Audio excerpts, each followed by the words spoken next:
ప్రపంచ బాలల దినోత్సవాన్ని పురస్కరించుకుని నంబూరులోని వివిఐటి యూనివర్సిటీలో 7, 8 మరియు 9 తేదీలలో నిర్వహించే బాలోత్సవ కార్యక్రమాన్ని ఘనంగా ప్రారంభించడం జరిగింది. ఈ కార్యక్రమంలో ఆంధ్రప్రదేశ్ మాజీ శాసనసభ ఉపసభాపతి అవనిగడ్డ ఎమ్మెల్యే మంగళ బుద్ధ ప్రసాద్, వివిఐటి విద్యా సంస్థల chairman Vidyasagar, senior journalist Nageswara Rao పాల్గొన్నారు. ఈ సందర్భంగా వారు మీడియాతో మాట్లాడుతూ బాలలను ప్రోత్సహించాలనే ఉద్దేశంతో తెలుగు భాష సంస్కృతుల వ్యాప్తికి దోహదపడే విధంగా బాలోత్సవం కార్యక్రమం నిర్వహిస్తున్న విద్యాసాగర్ కి అభినందనలు తెలుపుతున్నామని అన్నారు. కొంతమంది పిల్లలకు కళలు సహజ సిద్ధంగా సంక్రమిస్తాయని వారిని గుర్తించడం, ప్రోత్సహించడం మన కర్తవ్యమని చెప్పారు. బాలల్లో ఉన్న సృజనాత్మకతను గుర్తించి వారిలో ఉన్న ప్రతిభను వెలికి తీయడానికి ఈ బాలోత్సవ కార్యక్రమం దోహదపడుతుందని అన్నారు.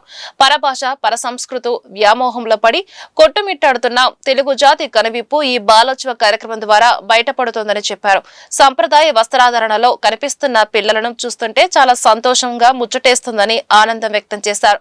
తెలుగు భాష పట్ల అనురక్తి, సంస్కృతిని వారిలో నిలబెట్టాలనే ఆసక్తిని వారిలో ప్రోత్సహించడం మంచి శుభపరిణామమని అన్నారు. వందే మాతరం గీతం జన్మించి నేటికి 150 సంవత్సరాలు పూర్తయిందని, భారత స్వరాజ్య సాధనకు ఆ గేయం దోహదపడిందని తెలిపారు. వందే మాతరం, వందే భారతం అని చెప్పి గర్వంగా చాటి భారతదేశ అభ్యున్నతికి ప్రతి ఒక్కరూ కృషి చేయాలని కోరారు. స్టెమ్ వైపు పరిగెత్తుతా ఉంది కదా, సైన్స్, టెక్నాలజీ, మ్యాథ్స్ ఇవన్నీ ఎందుకు పనికి వస్తాయి? మన క్వాలిటీ ఆఫ్ లైఫ్ ఒక లెవెల్ దాకా తీసుకెళ్ళగలుగుతాయి. అందరికీ ఫుడ్, అందరికీ షెల్టర్. వీటిని ఫైన్ ఆర్ట్స్ అని ఎందుకు అంటున్నాము? Because they are so fine. Ultimately ఈ ఫైన్ ఆర్ట్స్లో మనకి ఎంత ఎక్స్పోజర్ ఉంటే that takes our pleasure, the quality of living ఇది next level, to the platonic level. దీనికోసమనే మన ముఖ్యమంత్రి గారు మా ఏపీఎన్ఆర్కి కూడా ఒక కొత్త గోల్ ఇచ్చారు ఈసారి.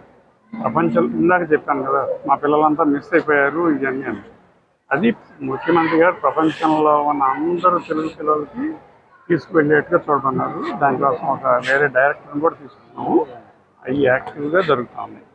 So I really thank Vidyasagar గారు టు ప్రమోట్ దిస్ ఇనిషియేటివ్. సదుద్దేశాలతో డాక్టర్ రమేష్ బాబు గారు 30 ఏళ్ల క్రితం కొత్తగూడెంలో మొదలుపెట్టిన ఈ బాలోత్సవ కార్యక్రమాన్ని వారు 25 ఏళ్ళు చేసిన తర్వాత ఆపుదామా, విరామం ఇద్దాం అనుకున్న టైంలో మనం అందిపుచ్చుకున్నాం. వారు అనుకున్న సదుద్దేశాలు అన్నిటితో పాటు మా ఆలోచన ఏంటంటే, పిల్లలు అసలు సంతోషంగా ఉంటే, పిల్లలు కాదు పెద్దవాళ్ళైనా కానీ సంతోషంగా ఉంటే ఏ పని చేసినా విజయవంతంగా జరుగుతుంది అనేది. వాళ్ళు చదువు కానీ, రేపు ఉద్యోగాల్లో కానీ, పనులు ఏం చేసుకున్నా కానీ సంతోషంగా ఉంటే అదే బాగుంటుంది అనేది. సో పిల్లలు ఇక్కడికి వచ్చి 3 రోజులు సంతోషంగా ఉండి వెళ్ళి వాళ్ళు బాగా చదువుకుంటారని కోరుకుంటున్నాం. వాళ్ళకి ఇంకోటి చెప్తుంది ఏంటంటే, ఇలాంటి మంచి పనులు చూసినప్పుడు పెద్ద అయిన తర్వాత, బాగున్న తర్వాత కూడా వాళ్ళు మర్చిపోకుండా కుదిరినంత ఐఐటిలో విద్యాసాగర్ గారి హయాంలో బ్రహ్మాండంగా జరగడం చాలా అభినందనీయం. ఇటువంటి కార్యక్రమం చేసుకోవడంలో తెలుగు భాష, మన ట్రెడిషన్ కానీ, మన కల్చర్ కానీ అభివృద్ధి చేసి ముందు తరాలకు తీసుకెళ్ళడానికి చాలా చేయూతనిస్తుంది. ఈ కాలంలో